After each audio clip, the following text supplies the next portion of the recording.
Welcome everyone. This is week 3, Trinity term 2021 of the Oxford Philosophy of Physics seminar. It's my great pleasure this week to welcome Alyssa Ney from the University of California in Davis. Alyssa works on a number of things in philosophy, metaphysics, philosophy of mind, and the philosophy of physics, focusing on issues to do with unified science, issues of grounding and fundamentality. She's the author of An Introduction to Metaphysics from 2014, available on Routledge, and is co-editor with David Albert on a collection of essays on the metaphysics of quantum mechanics called The Wave Function. But most recently, very recently, the author of a new book, The World in the Wave Function, which I think in the UK is published a week today, available in all good bookshops. And I think we're getting a sliver of the book today, where Alyssa will be giving us 3 arguments for wave function realism. So take it away, Alyssa. Thank you. Thanks. Thanks, Adam. Thanks. Nice to see you all. Let me go ahead and share my slides. Okay, did that weird thing again. Let me try to get this.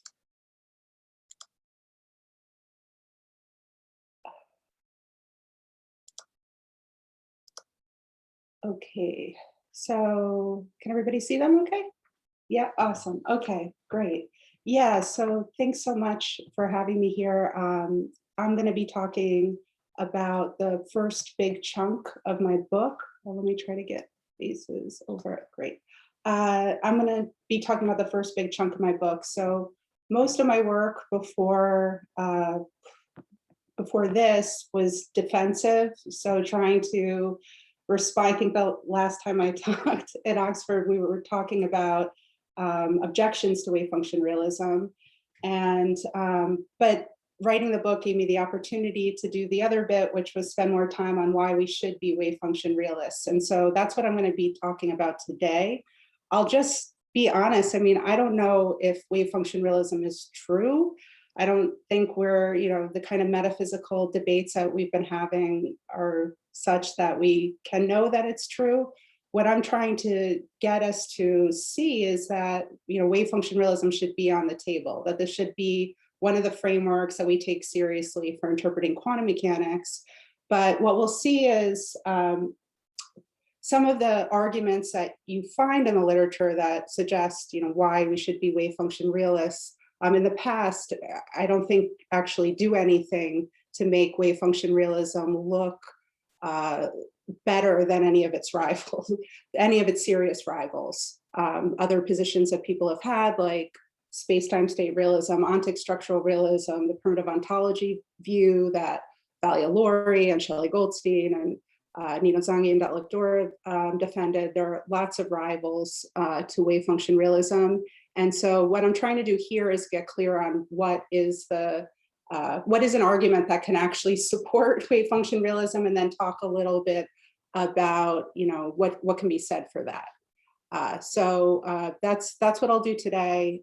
There's a lot more in the book about, defending the position against objections, and then solving what's called the macro object problem, where if you think the world is fundamentally a wave function, how to recover the existence of a 3-dimensional or low-dimensional macroscopic world of the kind that we see around us. So I do all of that in later chapters, but I'm going to be talking about what's going on in the first bit, which is like why we should be wave function realists here. So let me start just by talking about what is wave function realism. So wave function realism is a framework. So it's a framework that lets you take in quantum theories and spit out metaphysical interpretations of, or ontological interpretations of these theories. So they're, when I say ontological interpretations, I mean accounts of what the world is like according to that quantum theory, what kinds of objects it contains, the kind of metaphysics you have in that world, the causal relations, modal relations, stuff like that.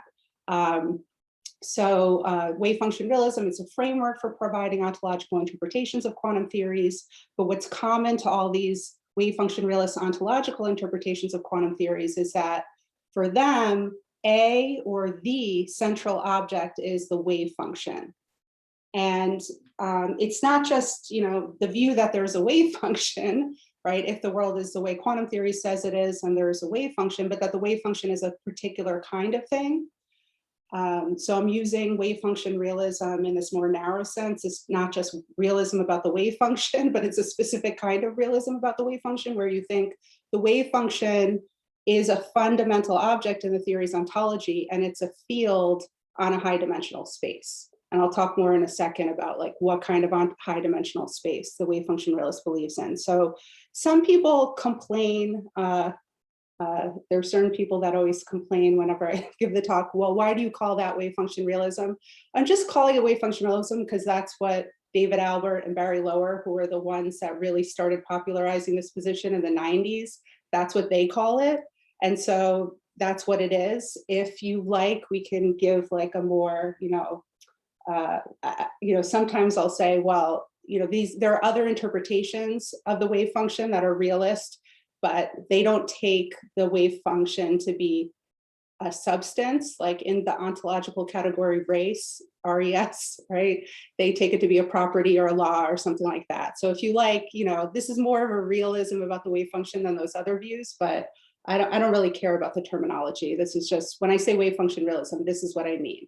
So it's a framework for giving ontological interpretations of quantum theories, according to which the central object or a central object, right? If you have a hidden variables theory, maybe there's other central objects in the ontology, is a wave function, which is a field on a high dimensional space.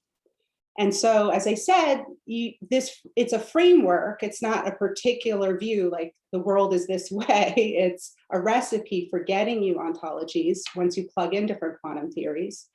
But the wave function realists care especially about interpreting quantum theories that allow solutions to the measurement problem, because those are the theories that it's most reasonable to be realists about. Those are the theories, the quantum theories that can connect the mathematical formalism, the predictions of the theory with observations. So that's what I'm going to be focused on when I'm talking about interpreting quantum theories. I'll be thinking in particular about versions of quantum theories that solve the measurement problem. Today, we'll focus on non-relativistic quantum theories like Everettian quantum mechanics or Bohmian mechanics or spontaneous collapse theories of different kinds. But you can take whatever your preferred solution to the measurement problem is, and then ask, okay, now we've got this quantum theory. Maybe it has a collapse, maybe it doesn't, maybe it's in variables, maybe it doesn't. And then say, what is the world like according to that theory? And then the wave function realist will tell you, well, it's got a wave function, and the wave function is this field. So, so roughly, I just want to, and this is a slide where I just kind of try to get a little clear on what the metaphysics is here, what the high dimensional space is. So the idea is, somebody who's not a wave function realist, or we can think about classical physics. You think about the world as something like a bunch of little things, maybe particles spread out in three-dimensional space, or maybe it's a field in space-time. But what the wave function realist is suggesting is that more fundamentally, underlying that picture of many things spread out in three-dimensional space is one thing spread out over or defined on a high dimensional space. And so for these, quantum theories that we'll talk about today, non-relativistic quantum theories, the idea will be that that high dimensional space is a structure of a classical configuration space. So if you have n particles in your low dimensional image of the world, there'll be 3 n dimensions in this space of the wave function, where each dimension corresponds to an x, y, or z dimension for one of the particles. So if you have 2 particles, in the classical image in 3-dimensional space, then the space of the wave function will have 6 dimensions, 3 for the corresponding to the first particle, and 3 for the second, where each position in the space, each location in this high-dimensional space corresponds to a complete classical configuration for the particles in your system. So this is the picture. And okay. So the argument. So why should you think that? Why should you think that really fundamentally, you know, according to these theories, the world is a field on a high dimensional space with a structure of a configuration space? So there are three kinds of arguments that we see in the philosophy of physics literature, people defending this approach.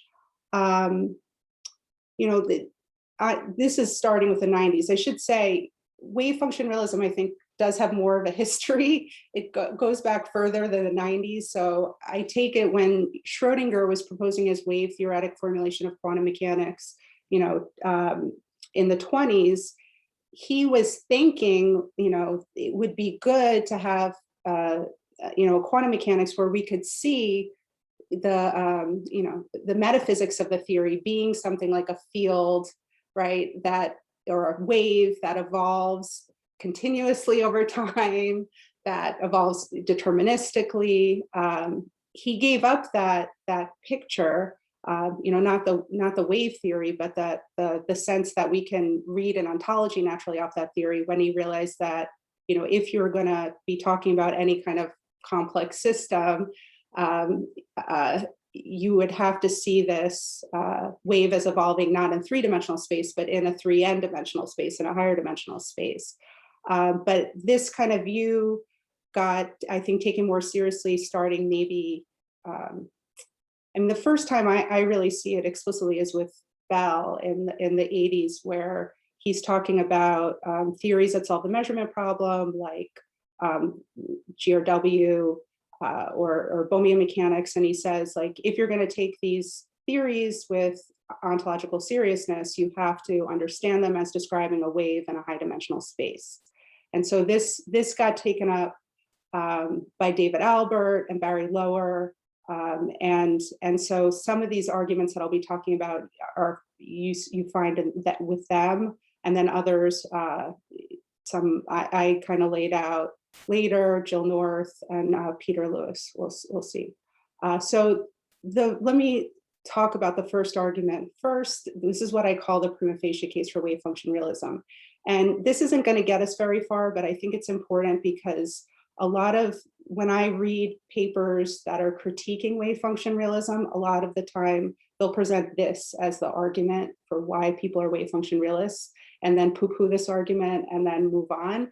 And this is not, I don't think this is a very compelling argument. So let me just get that on the table and then we can see why. All right, so the idea of this, what I'm calling the prima facie case for wave function realism, is just, it goes like this. You say, look, each interpretation of the quantum formalism that solves a measurement problem makes central use of a wave function representation. That's, you know, you want to give the state representation, you at least have to give a wave function representation. And then it includes a state, or sorry, includes some laws or one law.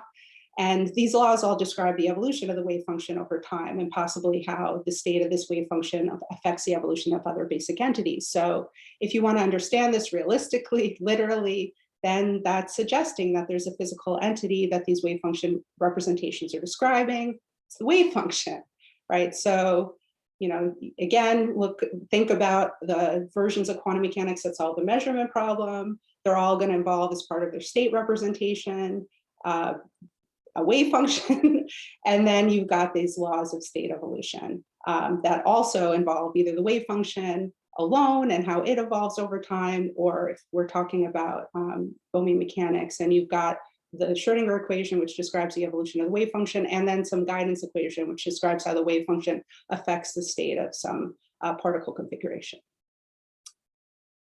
And so David Albert, in this paper from '96 called Elementary Quantum Metaphysics, said it's been essential to the project of quantum mechanical realism in whatever particular form it takes, Bohm's theory or modal theories or Everettish theories and so on, to learn to think of wave functions as physical objects in and of themselves.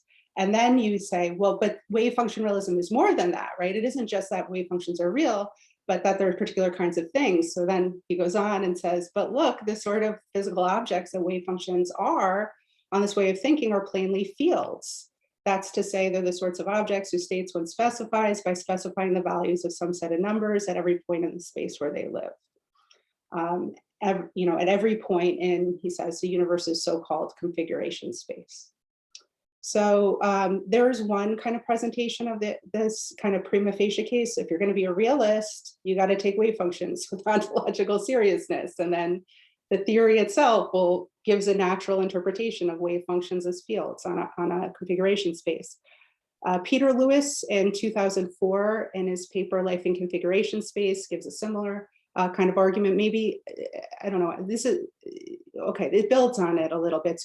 So Peter says the wave function figures in quantum mechanics in much the same way that particle configurations figure in classical mechanics. Okay, so we were going to be realists about particle configurations in classical mechanics.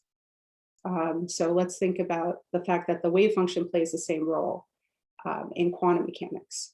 Its evolution of time over time successfully explains our observations. So absent some compelling argument to the contrary, the prima facie conclusion is that the wave function should be accorded the same status that we used to accord to particle configurations. Realists then, scientific realists about quantum mechanics, then should regard the wave function as part of the basic furniture of the world. And this conclusion is independent of the theoretical choices one might make in response to the measurement problem. It's a wave function that plays a central explanatory and predictive role. Okay, so that's a prima facie case. You're doing this thing where you're just like reading your metaphysics off the physics, right? You decide you want to be a realist about these theories. They make predictions that have been very successfully confirmed over time. And so then you say, well, what are these theories about? And you get this conclusion, it's a wave function. Now, I'm going to just pause a second here because I just want to say, I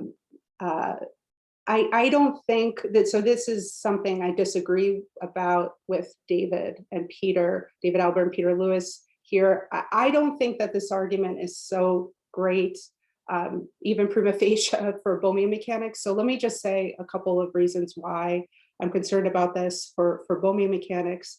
So, I mean, the first is just that, you know, you can raise the problem as like a dilemma. So if you're going to be a wave function realist, then that means you've got the wave function as a field on a higher dimensional space. But then if you're going to be a Bohmian, you're going to say, but there's also this particle configuration, right? There's this other essential component to the state representation in this theory, which is this Q. And so then you have to ask, well, what does that refer to? And so this is, this is commonly kind of noted issue for Bohmian mechanics, but it's not really Bohmian mechanics that has a problem. It's wave function realist versions of Bohmian mechanics. So you have this kind of dilemma. If you want to take Q to refer to the locations of many particles in three-dimensional space, then there's a metaphysical problem of how a field in one space can guide particles in another space, and that just seems not to make sense. But on the other hand, if you say that it instead refers to the single world particle, right? What David Albert calls the marvelous point, right? So you have this picture where no, if you're a wave function realist, since the wave function lives in this high dimensional space and it's supposed to be guiding whatever Q refers to, we should think that Q refers to this one marvelous point or world particle in the high dimensional space. So you can say that too. You can say that, and that is what David Albert says. But my worry is that if you do that, then it seems to undercut a standard motivation for adding additional variables to the theory. So often, this is like just, I think, the most explicit in Dora, Goldstein, and Zangi's paper from 1992, defending Bohmian mechanics, where the whole point of the theory is to make the theory about local beables, about things in three-dimensional space or four-dimensional space. And so what they want to do is say the wave function's not enough because the wave function's not a local beable. We need something to be about objects in three-dimensional space, four-dimensional, or space-time, something that, you know, we observe. And so this kind of move to understand these additional variables as something in a high dimensional space seems to undercut the motivation for adding the variables in the first place. The second problem is what's called the Everett and denial objection. So the concern is, so this is coming from Harvey Brown and David Wallace's paper in 2005, where they're arguing from the perspective of like an Everettian quantum mechanics against Bohmian or de Broglie-Bohm theory. They say once one interprets a wave function realistically, it looks like then you understand the wave function as this field, so you're on a high dimensional space. It seems just from that, you have the resources to be able to build up particles as a derivative ontology. So postulating them as additional like primitive variables in the theory as an additional part of the state representation seems to be superfluous. You can get all the information about the particles just from the wave function. So I just want to say, I don't think so. This was originally presented as an objection to Bohmian mechanics, as an objection to one way of solving a measurement problem versus other. I don't think it's compelling as understood that way, because, and the reason is because, well, most of Bohmians I know don't think about, I mean, I guess the Bohmians are split here, but lots of Bohmians, the ones I talk to more often don't think of the wave function as a field on a high dimensional space. They think of the wave function as something else, something, a lot of them think of it as nomological. And so it's not like part of the matter of the theory, it's a law. So it's not like if you're thinking about the wave function in that way, or like as a Bohemian does, something derivative, some bit of derivative ontology from the particles, then it's not true that if you have the state of the wave function, then that gets you the particles. But I do think that this Everett denial objection is compelling if you're a wave function realist Bohmian, right? Because if you're a wave function realist Bohmian, then the wave function is this thing, and it's substantial. It's a field. And then I do think it's plausible that, although I'm not going to tell this story here, I tell it in the last part of the book, that if you've got the wave function, you've got enough in your ontology to recover the particles as derivative ontology. So you don't need them added. Okay, so I just wanted to say this because, you know, this is about how I think about wave function realism. This is not standard. So like, as I said, David Albert, Barry Lower, very sympathetic to Bohmian mechanics as the solution to the measurement problem, will defend a wave function realist version of this. I don't think that's really makes sense. So, and here's the reasons why, but let's just continue, and I won't rely on this later. But, okay, so what's the problem with the prima facie case for wave function realism? Well, the reason is because, I mean, in short, it's because wave function realism is a view that the wave function is a field on a high dimensional space. And I think all that the prima facie case gets to is that we should take wave functions with ontological seriousness. Now, David Albert says, but look, it looks like they're fields on a high dimensional space. But okay, it looks like they are, but what reason do we have to think that that's the right interpretation? We're not getting a reason for that. And so I think that there are many other ways to have a psiontic view, a view where the wave function is some element of ontology. And we need a reason to think that interpreting the wave function as a field on a high dimensional space is preferable, can't say that word today, to these other rivals. Okay, so let's do that. Or certainly let's just go back to the quote from Elementary Quantum Metaphysics. Albert says that it's been essential to being a realist about quantum mechanics that you understand wave functions as real and fields on high dimensional space. And that's what we need, something to support that. All right, so let's move to the next argument. So this is what the argument from entanglement is supposed to be getting us. So here's an argument that, yes, it's essential to the project of quantum mechanical realism to understand wave functions as field on a high dimensional space. The argument goes, it's just not possible to give a metaphysics for quantum theories that's empirically adequate. So that gives you different ontologies for empirically distinct and entangled states and distinguishes them from separable states unless you interpret the wave function as a field on a high dimensional space. So let me just, and this is going to be a little rough, but I give this argument in more detail in a 2012 paper. I'll give the reference at the end. But here's how, well, it's in my book also, but here's how this argument's supposed to go. So imagine we've got, Alice and Bob have particles. They start off in a singlet state, and then we have two Stern-Gerlach devices, and Alice and Bob are going to do z-spin measurements on these particles. So, if Alice's particle is, z-spin up, it'll get deflected up by the magnets to this location A. If Alice's particle is z-spin down, it'll get deflected down here. And then similarly, Bob's particle can end up in these locations. So we're adopting this attitude. We're going to be realists about quantum mechanics. And now we want to understand when our system, our particles are in this entangled state of z-spin and position, what's the ontology of the theory? So you might, think, well, let's just start out by understanding this as a three-dimensional ontology, right? And now because what we're asking for is like, what's a reason to think about this? What's forcing us to think about this as an ontology of a field in higher dimensions?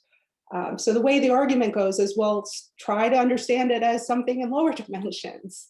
The natural thing to think, let's say either before collapse, or maybe you're in a no collapse theory. We've got the system, it's in this quantum state. It looks like what's going on is that there are these two, right? These two possible determinate locations, determinate locations for each particle. So you can think about it as, particle A, it's kind of smeared out somehow, half here and half here, right? Half at location A, half at location B. And then you've got this other particle that's somehow smeared out, maybe like a field, at these two locations, D and C. The problem with this is, this kind of ontological proposal doesn't adequately distinguish a system that's in this state from a system that's in some other state. So we could talk about other entangled states, but just for simplicity, just imagine we've got, instead of Alice and Bob starting with particles in a singlet state, imagine that they just come with each having their own X spin up particle, right? So each particle is in a superposition of Z spin states, but these particles aren't correlated with each other in any way.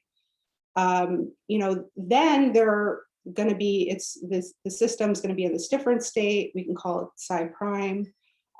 Again, if you try to use this three-dimensional interpretation, give this kind of three-dimensional ontology for your particles, you're going to get the same thing. So you're going to get the same metaphysics, because you're going to have, again, the first particle smeared out, half at location A, half at location B, and then the second particle is going to be smeared out, half at location D and half at location C.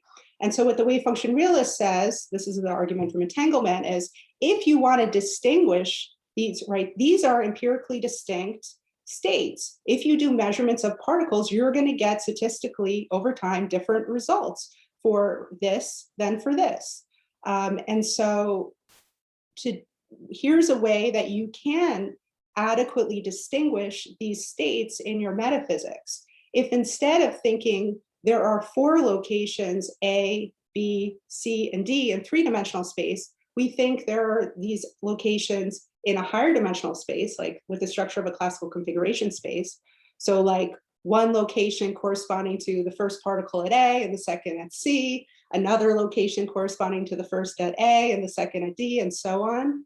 Now we can adequately distinguish these states with our ontology, because in this state, you've got a field smeared out that only has non-zero amplitude at these 2 locations, A, D, and B, C. And in the second quantum state, you've got this same one field, the wave function, smeared out with amplitude over these 4 locations, A, C, A, D, and so on. So that's a different ontology. Okay, so with a wave function ontology, we can adequately distinguish empirically distinct quantum states. So that's Jill North and her paper. This is in the wave function ontology. the wave function anthology. Jill Nord's paper, she says, in quantum mechanics, we must formulate the dynamics on a high dimensional space. This is because quantum mechanical systems can be in entangled states. Such a wave function cannot be broken down into individual three-dimensional wave functions corresponding to what we think of as particles in three-dimensional space. That would leave out information about the correlations. Only the entire wave function defined over the entire high dimensional space contains all the information that factors in the future evolution of quantum mechanical systems. And then, yeah, I gave this argument also in 2012. Entangled states can only be distinguished and hence completely characterized in a higher than three-dimensional configuration space. So the problem with this is the argument works well against this kind of naive picture of particles as fields smeared out over three-dimensional space. But the problem is that all of the serious rivals that philosophers of physics have proposed to wave function realism are able to adequately distinguish entangled states from separable states. They have the resources in their metaphysics to do that. And so to show, well, you need wave function realism is better than that other, proposal I considered isn't good. So okay. So I mean, here are the main rivals. I'm sorry if you have one and I left it out, but these are the main ones that I see in the literature today. So there's wave function realism, and then there are like lots of other options. So primitive ontology approach. So you have particles as fundamental, and then you also have in addition this wave function that's understood as not primitive ontology. So maybe it's nomological or quasi-nomological. Maybe it's just derivative in some other way. You have the wave function as property view that's been proposed. So you have, I'll just talk about Mauricio's version. You have these particles, and then the wave function is understood as having describing a dispositional property of the entire configuration of particles to move in particular ways. There are holist proposals. So for example, I think the easiest one to think of is just Paul Teller's. So Teller will say, when you've got systems in entangled states, there are these primitive relations. So, for example, in the example I had above, you would say, there's this primitive fact that if the first particle is at location A, then the second one's at location D. And if the first one's at C or B, then the second one is at C. So these additional relational facts that don't reduce or don't supervene on properties about the individual particles, and so on. So there are many different rivals. And I mean, the short story is all of these have the resources to distinguish between the states that I had early on, whether by positing primitive properties of the entire configuration of particles, by positing additional relations, by positing a wave function as something additional, like as a law or something like that. They all have the resources to do that. And so this is it's just not true that in order to adequately distinguish empirically distinct quantum states, you need wave functions. Okay, so this is why I wanted to move to the argument from separability and locality. What the argument from separability and locality does is it's able to give you an argument for why wave function realism is preferable to these other approaches. So the way that this is the last argument I'm going to talk about. I think it's the only argument that can successfully give us some reason to prefer wave function realism to the rival positions, the main rivals today. So it says wave function realism is unique in yielding pictures of the world with two intuitively nice metaphysical features, separability and locality. Although the pictures of the world yielded by the primitive ontology approach, holism, structuralism, space-time state realism, and the rest may be made empirically adequate, They fail to provide pictures of the quantum world that are fundamentally both separable and local. Interpretations of our best physical theories that are both separable and local yield theoretical and practical benefits. And this is a reason to favor wave function realism as an approach to providing metaphysics for quantum theories. So it's not saying, this argument is not saying it's essential to the project of realism about quantum mechanics that you be a wave function realist. It's not saying that. It's just saying, look, there is something that ontological interpretations that are wave function realist interpretations of quantum mechanics have that the others lack. And so if you think that these are virtues, separability and locality, then that's a reason to prefer these approaches. So all the other ones I just talked about besides wave. So I apologize if you're not familiar with the details of all these, but those who are will realize I'm not saying, when I say that these are not fundamentally separable and local, I'm not saying something controversial. So like, for example, Chris Timson's defended space-time state realism. When he does so, he's completely explicit that this is a non-separable metaphysics. It's not controversial that these things are separable or local. I think here's what's controversial here and what I have to defend in the book. One, that wave function realism is separable and local. People want to argue that it's not really, and I'm not going to be able to say enough probably today to make that compelling. So I do that. It takes a lot of time to argue against people who say otherwise. And then the other thing that I'll say a little more about today is people will say, why do I care? Why do I want a metaphysics that's separable and local? And I'll try to say more about that. So that's what's controversial. Yeah. So once I define separability and locality, so we're clear what we're talking about, and if you're familiar with these approaches, it's clear these are all. So basically, let me just say, from wave function as property view and down, those are all non-separable.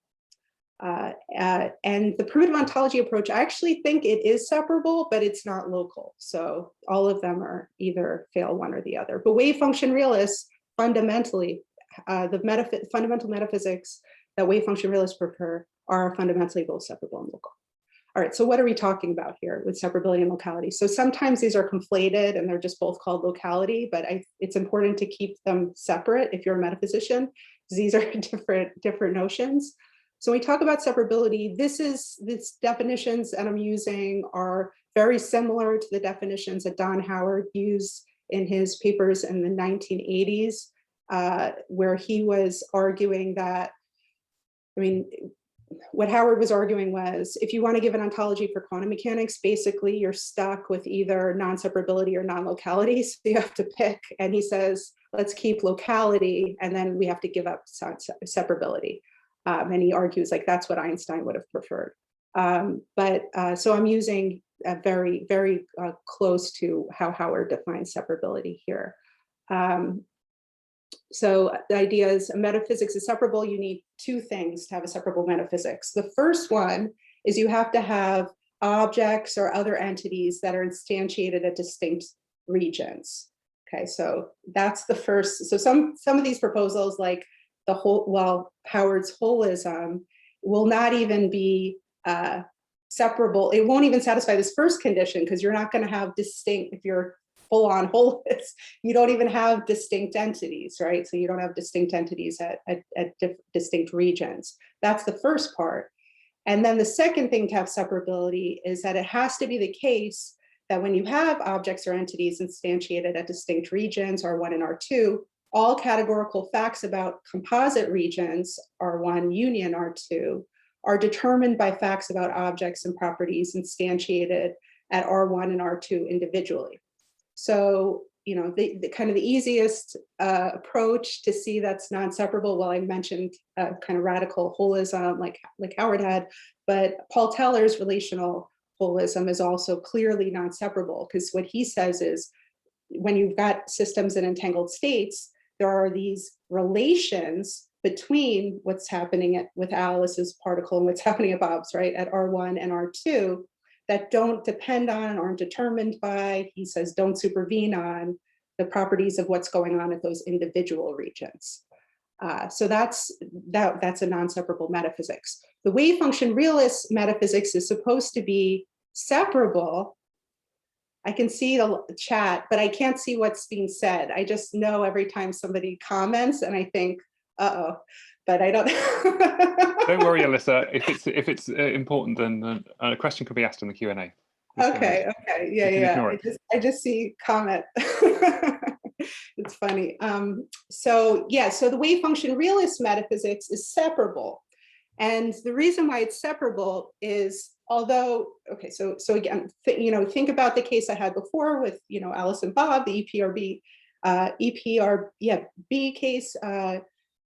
There, most of these, these rivals will say that there's some relational fact or something about the pair of particles that doesn't supervene on or isn't determined by what's happening at the individual locations, Alice and Bob.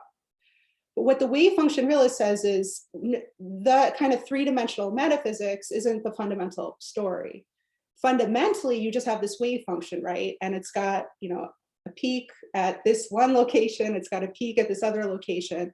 And for them, in their metaphysics, there aren't these like fundamental relations. It's just that you've got this field and it's got, different amplitudes and phases or not at different locations in the high dimensional space. And everything is determined by that.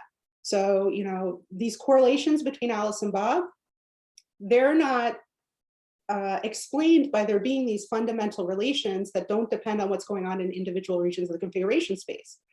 The correlations between Alice and Bob are explained by the fact that there is a peak at location where Alice's particle here and Bob's particle is there, and there's not another peak at the location where Alice's particle is here and Bob's particle is there, right? So there's a peak here and not a peak there.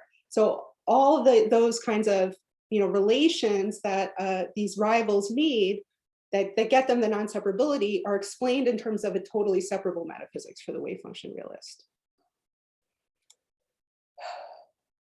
Okay, locality. So locality, now we're just distinguishing that. This is a different notion. And again, I'm following Don Howard because I really liked his papers, his papers in 85 and 89, where he's really clearly distinguishing separability from locality and asking, what do we want to keep? What should we give up? The wave function realist is saying you can keep both of them. So when we're talking about locality, sometimes people will talk about this as horizontal determination instead of vertical determination, right? So when we're talking about separability, we're talking about whether or not the facts about what's happening at disjoint regions supervene on what's happening at those individual regions. So that looks like it's vertical dependence. Here we're talking about causality. So we're talking about horizontal determination. And so when we're talking about locality, we're asking, well, is there action across spatial distances or is there instantaneous action across spatial distances? And typically, and when we're talking about foundations of physics, we really care about, across space-time, like 3 dimensions or space-time action across those. But I mean, there's a broader kind of notion about whatever kind of the spatial framework is there instantaneous action across those distances? And the wave function realist, the spatial framework is this high 3M-dimensional space, this higher dimensional framework. So again, what the wave function realist will say is, it might look like if Alice does her measurement, right, and Bob does, Alice's measurement causes an instantaneous change in the state of Bob's particle. But in the low dimensional picture, there's no action at a distance, because if you think about, well, where's Alice and where's Bob in the high dimensional image? They're the same, it's just here. That's the situation where Alice gets up and Bob gets down. It's not like separated. Here's Alice, here's Bob. They're right here. So there's no action at a distance in the low dimensional. Now, that's very quick. I grant you, very hand wavy, to really show that there's not that the metaphysics of the wave function realist is local. You have to go through for every different quantum theory, right? Every different solution to the measurement problem, every version of that, and show that in that theory and the wave function realist interpretation of that theory, you don't have action at distance. I think this is much easier for like Everettian versions of quantum mechanics, where the wave function is just evolving continuously and deterministically. For GRW and spontaneous collapse approaches, this is much more difficult. And so I could talk about this more, but basically, I mean, what you want to do is you want to say, okay, where do you think that there's action at a distance? And then explain how does the wave function realist understand what that process looks like in the high dimensional image. And there isn't any non-locality. I mean, the most obvious reason is because if you think there's this collapse where what Alice does instantaneously changes what Bob does, that's not going to be, it's not going to be happening at these distinct locations in the high dimensional metaphysics. But yeah, I grant it's not trivial, and there's lots to talk about there. Final note before moving on, just that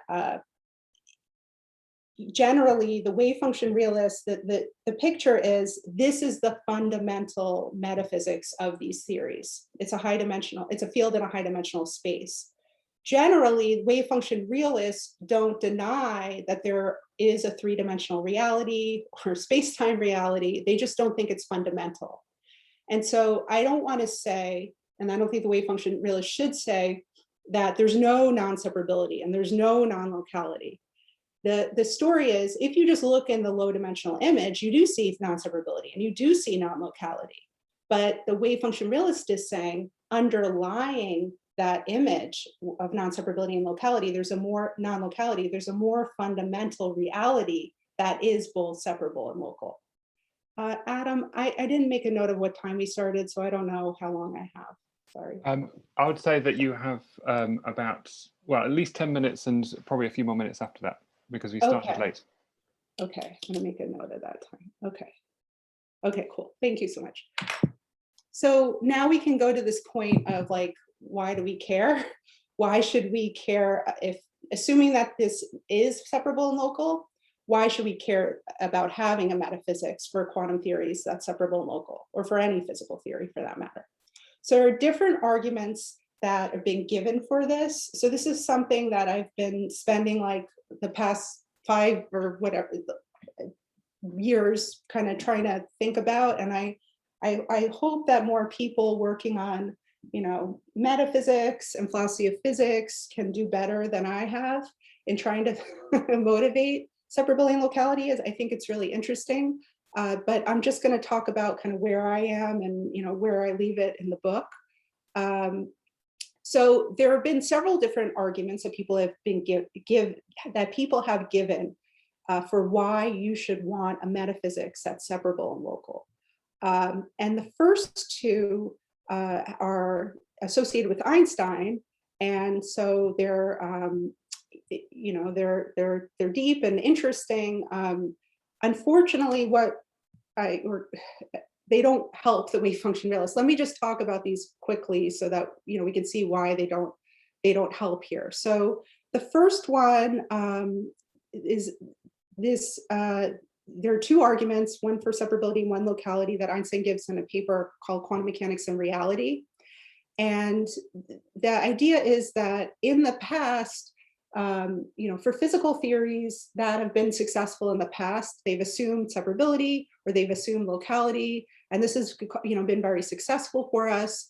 So just for example, if we're talking about locality, it's been very, a good assumption to say like, look, we could just focus on this object here and study its behavior and not worry about it being impacted by things that are like a distance away. And that's just been a very successful assumption in physics. There's a similar kind of move he makes for separability.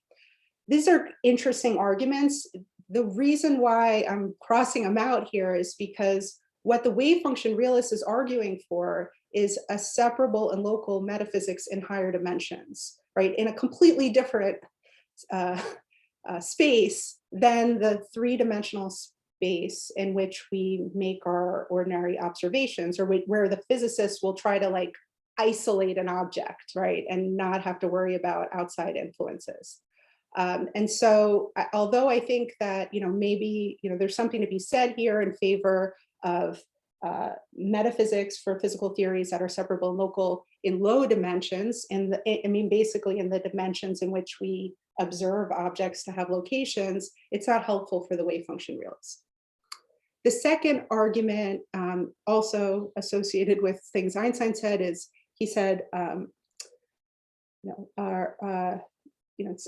physics is a refinement, paraphrase, of the manifest image.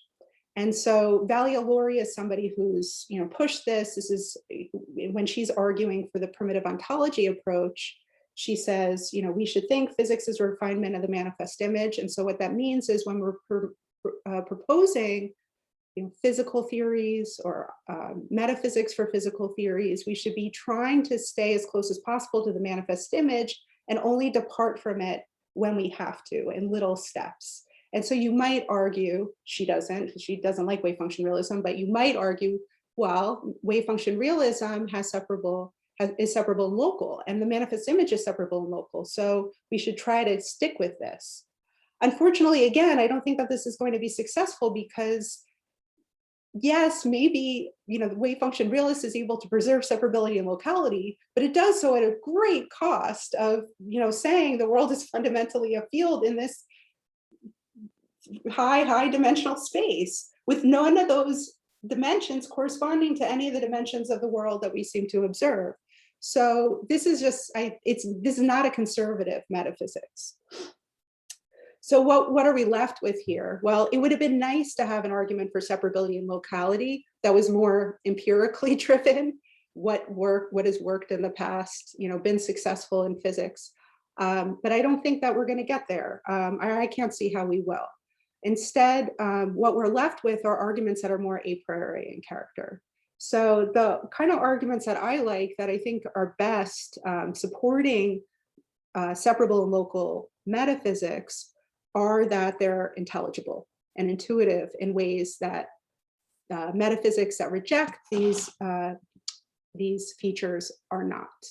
So it seems like I have two principles up here. The first one, in these little bullet points, the first one supports metaphysics that are separable. The second, that metaphysics that are local. And I think they make a lot of sense to me. So look, if you can't give a categorical description of one thing without appealing to another, then it seems like they're not two things, right? This thing isn't really metaphysically distinct from that thing. So we should think there's just one thing, and the wave function realist metaphysics gets you that. It looks like if you try to give a three-dimensional picture, you get stuck with this non-separability. You can't talk about this without talking about that. Or even, if you're a primitive ontology person, you have to bring in a wave function that's connecting them. That suggests that there aren't two things here. And so we can move to this ontology in higher dimensions where you get separability. The second, this is an idea, an object cannot act where it's not. That's coming from Samuel Clarke, when they were having those discussions of non-locality for, in Noonan's theory of gravity. And we don't really like that, but we just say, okay, this theory works, and we don't know what to do. But this seems not to make any sense. That an object cannot act where it's not. So when you have non-local interactions, you have this guy over here, and it's immediately affecting this thing over here, but this is the cause, is not where it is. So how can it be this thing that's acting when it's not even around? That seems to be an intuitive principle. And so the idea is just, if you're rejecting those, then your theory seems to be not incoherent in some respect, or unintelligible. The last kind of defense of separability, well, this is for separability actually, well, no, I guess this would work for both. I think about this usually in terms of a defense of separability, but it could work for non-locality, in defense of locality also. So let me just back up a little. I know I'm running short of time, but I don't have that much more to say here. let me back up a little bit. So when I had a slide early on where I had the argument from separability and locality, and I had a paper from Barry Lower on there. And I cited him as somebody who gives this argument. He doesn't give this argument in these terms. What he's doing in that paper from '96, the paper is called Humean Supervenience, is he's trying to ask at some point in the paper, how can you be a Humean if you've got there's quantum entanglement? Because it looks like you have these relations that don't supervene on, properties of the relata, but Humean only has spatio-temporal relations. Those are the only relations. All the other properties are intrinsic properties. And so what he says is, well, if you're a wave function realist, then you're fine, because then you have, the wave function realist doesn't need to posit these additional fundamental relations. And so what I see is going on there is, then if you want to be Humean, you should be a wave function realist. But then you ask, well, why be, as Tim Maudlin once said, why be Humean? Why care about that? Well, what is there to say about that? One reason that at least Lewis, when he talked about Humean supervenience, why I care about this, is the simplicity or the parsimony in the theory. So if you're Humean, you just have fewer fundamental relations, right? You've got intrinsic properties instantiated at points and spatiotemporal relations, and that's it. And so if you want to have a non-separable metaphysics, then you're positing additional relations, or something more than just intrinsic properties at points and spatiotemporal relations. So if you care about that, I'm not a Humean, so I don't know I'm not so excited about this argument, but that's another kind of a priori argument you can give for liking this. So I think the next thing, I'm going to skip this slide, but I think it's important now you get to the point where you have the arguments in support of wanting a separable and local metaphysics are all a priori. They're talking about intelligibility, intuitiveness. You could say, why do we care about that? This is something, James Ladyman has pushed a lot. He has a really nice paper in that volume on Everett, Many Worlds, ? Where he's like, why are these metaphysicians trying to domesticate our scientific theories and make them intelligible? Who cares? I think there's reason why we should care.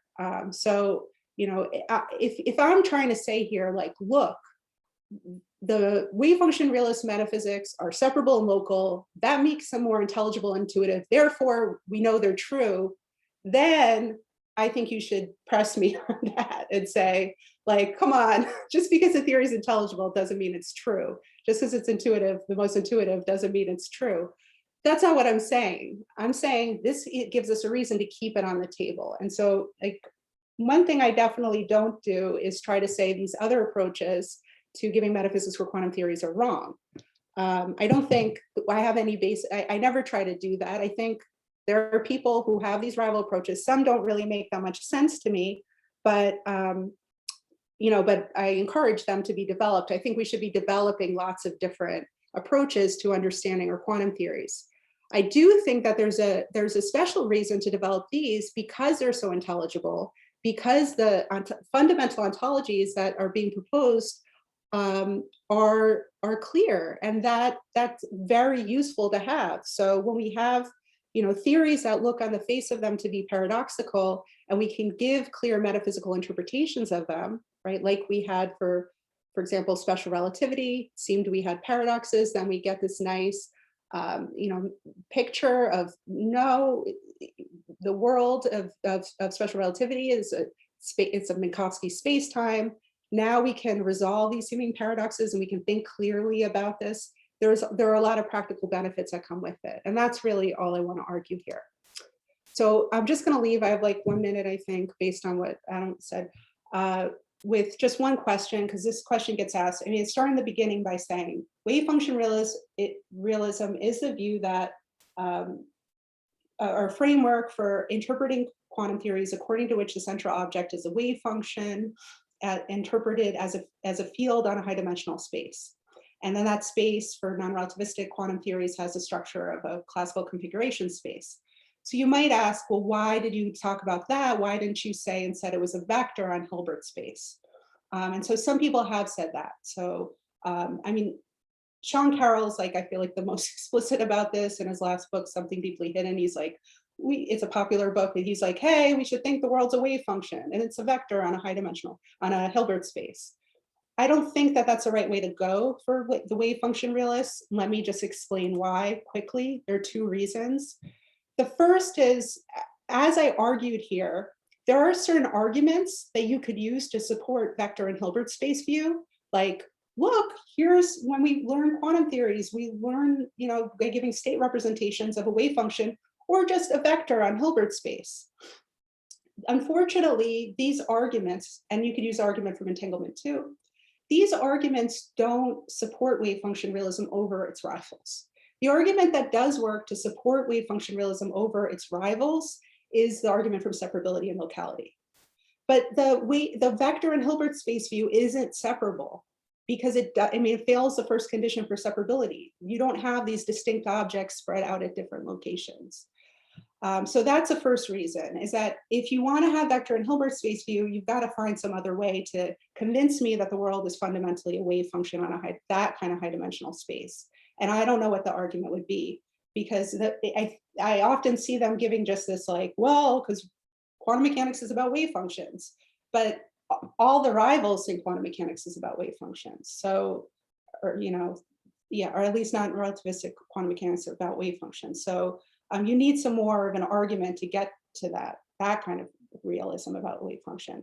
And then the second is something like I really didn't talk about here, which was that if you're going to say the world is fundamentally, right, you're giving a metaphysical interpretation of quantum mechanics or quantum theories, you're saying the world is fundamentally a wave function on high dimensional space, you have to somehow explain why it seems to us that there's this three-dimensional, low-dimensional space.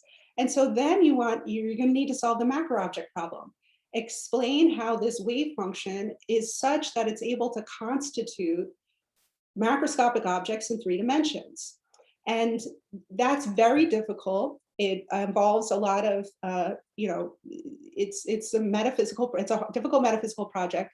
And the only ways that I know of doing that rely on having some kind of wave function that's spread out, that's got parts, that can then, you know, behave in some way to be able to constitute 3 dimensions. And you know, macroscopic objects in 3 dimensions. But a vector in Hilbert space, Jill North points this out too in her paper, just doesn't seem to have enough structure to be able to do that. So that's all. Thank you so much.